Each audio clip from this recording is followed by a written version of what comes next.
TVS நகர் 2வது பிரதான சாலை, கிரேட்டர் சென்னை கார்ப்பரேஷன், கோட்டம் 83, பகுதி 18, மண்டலம் 7, அஞ்சல் குறியீடு 6,76,000.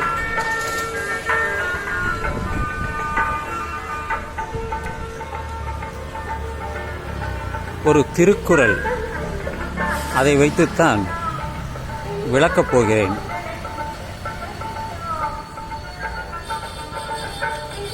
தூங்குவது போலும் இறப்பு, தூங்கி விழிப்பது போலும் பிறப்பு. இதனுடைய பொருள் என்னவென்றால், ஒருவர் இறந்து விட்டால் அவரை பார்க்கும் பொழுது அவர் உறங்கிக் கொண்டிருப்பார், அதாவது தூங்குவது போலத்தான் தெரியும். தூங்கி விழித்தலும் போல பிறப்பு. ஒரு குழந்தை தாய் வயிற்றிலிருந்து வெளியே வரும்போது கண்ணை மூடிட்டு தான் வரும். அது கண் விழிக்கும் போது நமக்கு பிறக்கிறது போல தான் தெரியும். இதில் சில முக்கிய தகவல்கள் என்னவென்றால், அதைத்தான் விளக்கப் போகிறேன்.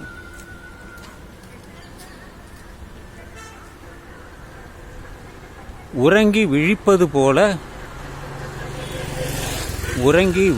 போல பிறப்பு என்று சொல்லும் பொழுது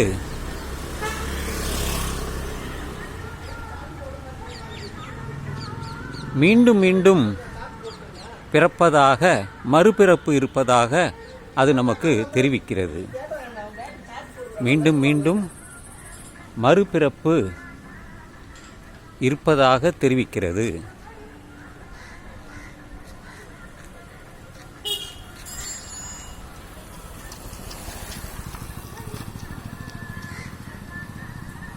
உறங்கி விழிப்பது போல பிறப்பு.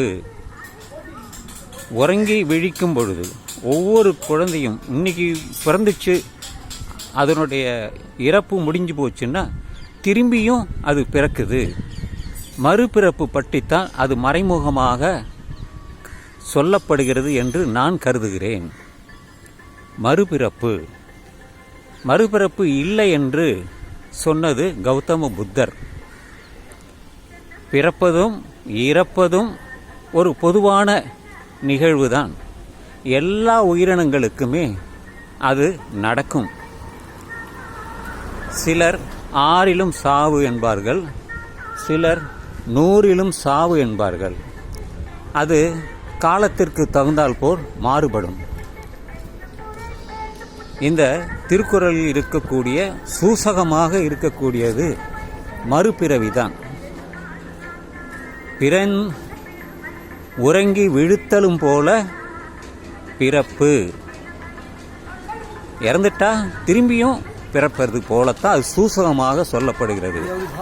எனவே நண்பர்களே, திருக்குறளில் பலர் உரையாற்றியுள்ளார்கள். பொழிப்புரை